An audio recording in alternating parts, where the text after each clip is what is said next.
जो विशेषज्ञ कहलाते हैं, ये महापुरुष कैसे अपनी सेवा का धर्म निभाते हैं। भूखे नंगे बीमारों से पहले धन जमा कराते हैं, तब जाकर ये सेवा धर्मी रोगी को हाथ लगाते हैं। जो इन अपराधी वैद्यों की कुल फीस नहीं भर पाते हैं, कितने ही शल्य चिकित्सा की मेजों पर ही चिकित्सा की मेजों पर ही मर जाते हैं। ये नहीं वैद्य है राघवेंद्र, ये धन के कुटिल लुटेरे हैं। ये दशरथ नंदन, ये पापी सारे भारत को घेरे हैं। पहले इन राजरोगियों की बीमारी का उपचार करो। मैं वक्ष खोलकर खड़ा हुआ रहा, तब क्या बात है। दादाजी, आदरणीय बाबा जी वही कह रहे वक्ष खोलकर वैद्य का जो संदर्भ है, किस तरह से क्या जीवन मूल्य थे कि प्रतिपक्षी होने के बावजूद वो इस आदर्श को पालन कर रहे हैं। राघव, तुम मुझ पर वार करो।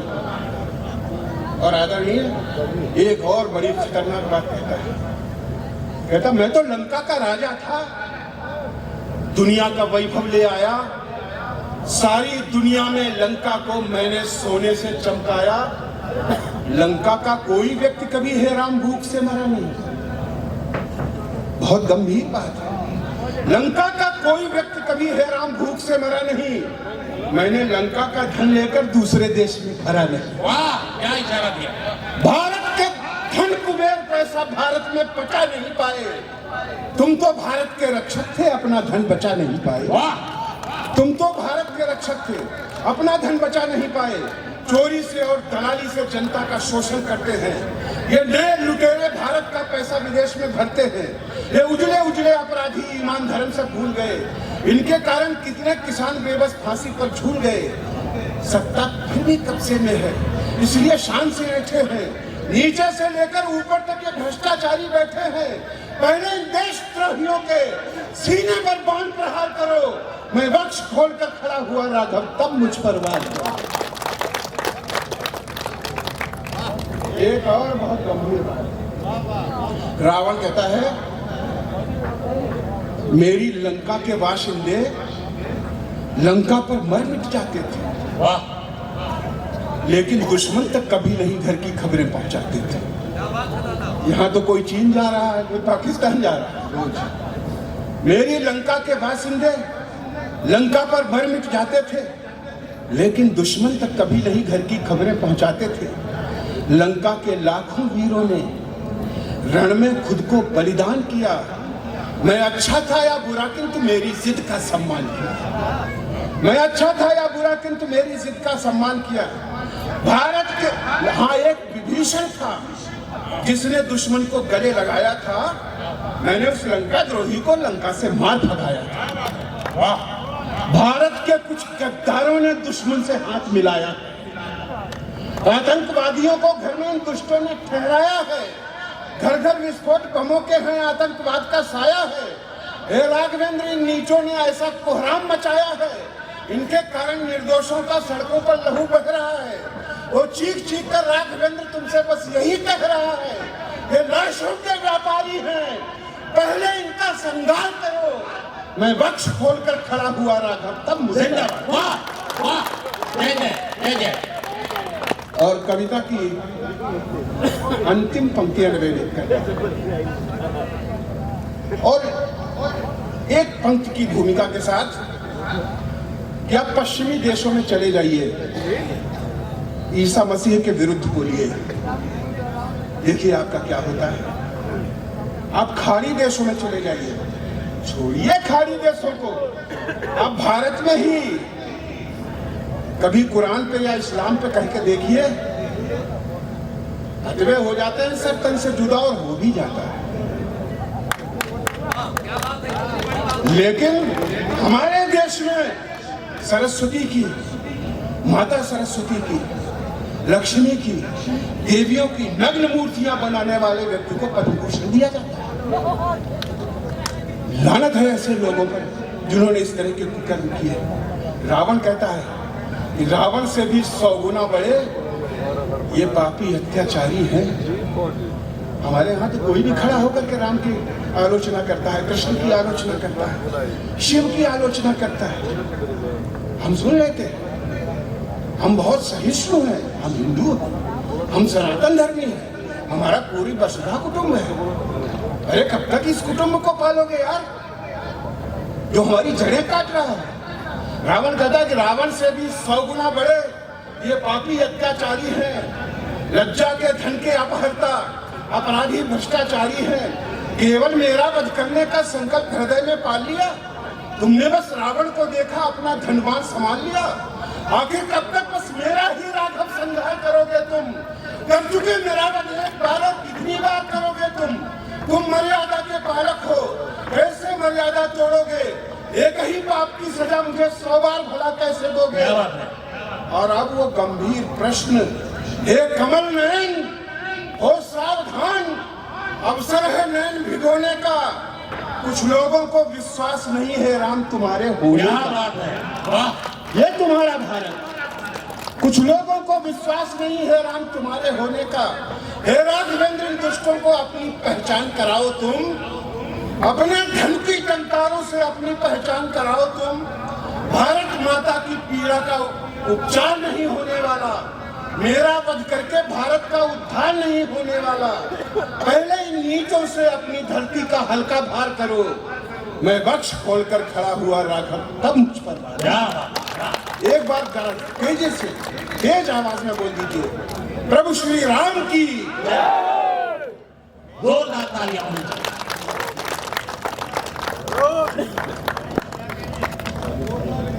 एक बार जोरदार ताली हो जाए फिर से नरेश जी के लिए।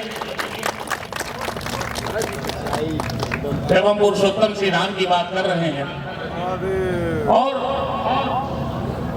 हमारा राष्ट्र, हमारा देश तो वो जहां पे प्रातः काल भी श्री राम भाव रूप में भी, नाम रूप में भी, दर्शन रूप में भी हमारे साथ होते हैं, दिन में भी होते हैं, रात्रि के पहर में भी। श्री राम कभी अलग नहीं होते। लेकिन जब आदरणीय डॉक्टर कात्यायन जी जैसे बड़े महनी कवि जब ये पंक्तियां पढ़ते हैं, जब वो एक तरह से आईना दिखाते हैं तो मुझे फिर वही 4 पंक्तियां याद आती हैं और मुझे समर्थन चाहिए, क्योंकि श्री राम जी इस धरा को अक्षुण रखना चाहते थे, पापों से मुक्त रखना चाहते थे, बहुत अच्छा रखना चाहते थे, इसी धरती का मान बराबर बना रहे, ऐसा चाहते थे। पर जब नरेश जी इन पंक्तियों को कहते हैं तो हमें समझ में आता है कि कहीं ना कहीं कोई बात है। तो मुझे 4 पंक्तियां आती हैं, आपका साथ ये कि हकीकत है उसूलों की कहां परवाह है, हमको अपने भीतर झांकना होगा हमको। हकीकत है उसूलों की कहां परवाह है हमको, ये जो त्योहार है हम आज बस रस्मी मनाते हैं। हकीकत है उसूलों की कहां परवाह है हमको, ये जो त्योहार है हम आज बस रस्मी बनाते हैं। बुराई 10 की 10 कायम है अपने मुल्क में, फिर भी ये पुतले फूंक करके हम विजयदशमी मनाते हैं। हमको वो भाव लाना होगा। और आदरणीय बाबा श्री का यह भी आदेश है, सलाह भी है कि जो चक्र है प्रथम तो कम से कम सभी रचनाकार अपनी एक प्रतिनिधि रचना पढ़े, उसके बाद कुछ और अवसर रहा तो हम और आगे बढ़ेंगे। हम लोगों के बीच मैंने पहले ही कहा कि अब किसी भी तरह के क्रम की बात नहीं है, लेकिन ग्वालियर की धरा से एक ऐसा कवि है जो श्री राम जी के जीवन मूल्यों को, आदर्शों को भी जीता है।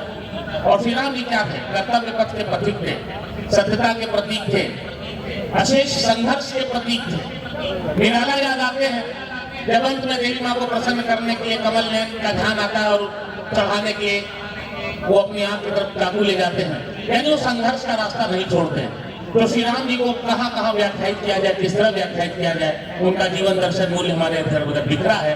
मैं ग्वालियर की धरती से पधारे भाई रविंद्र रवि, जो आज पूरी दुनिया में भारतीयता का और भारतीय कविता का परचम लहरा रहे हैं, उनको आमंत्रित कर रहा हूँ और आपसे आग्रह कर रहा हूँ कि भरपूर तालियां बख्शा उनको दे ताकि वो पूरे मन से काव्य पाठ कर सके। रविंद्र रवि।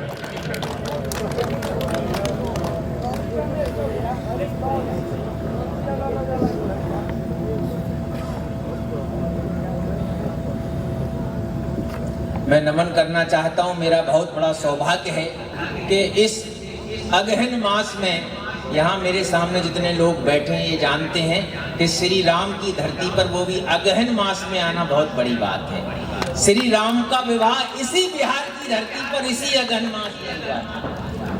इसलिए मैं अपने आप को बहुत, मुझे लगता है कि मैं एक तीर्थ में आकर आज खड़ा हुआ हूँ साहब।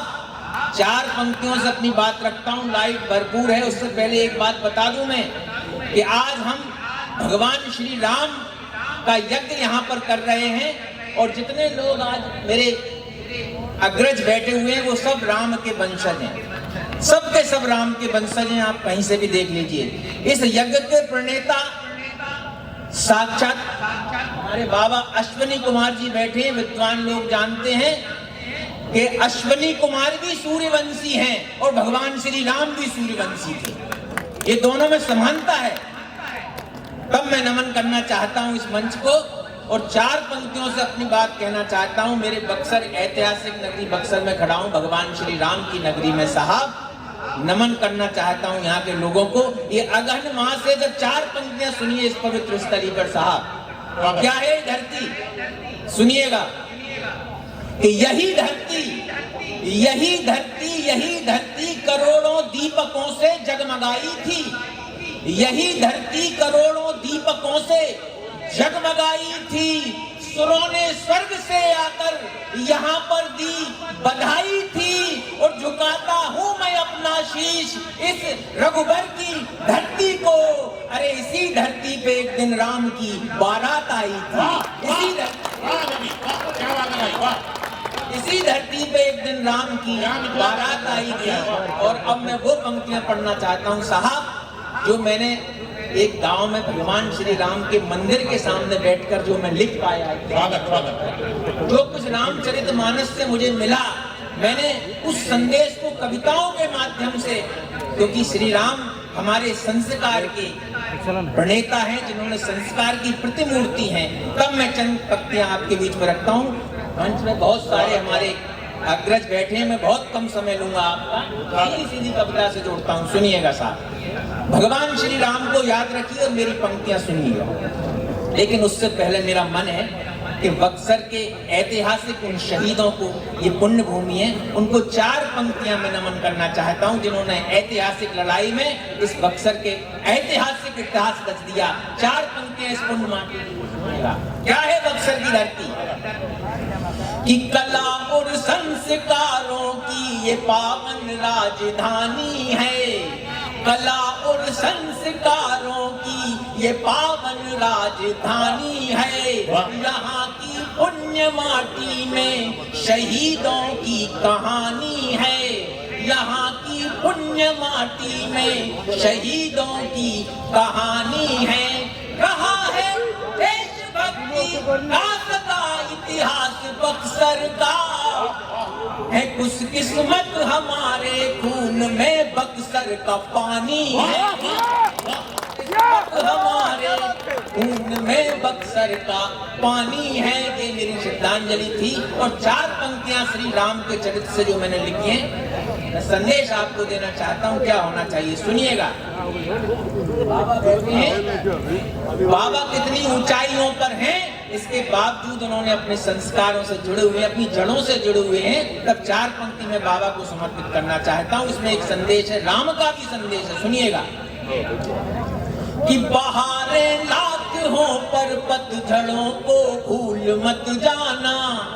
बहारें लाख हो पर पतझड़ों को भूल मत जाना।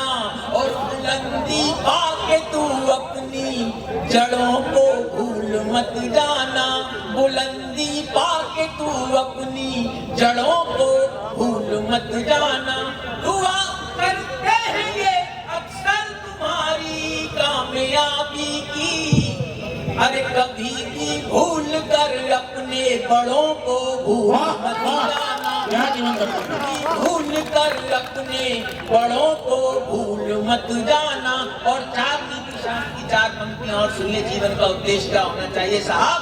सुनिएगा, मेरे सामने राम भक्त बैठे हुए हैं, संस्कार वाले लोग बैठे हुए, तब मैं हिम्मत करना चाहता हूँ। सुनिएगा कि न धन दौलत न ये शोहरत न ये दरबार जाएगा।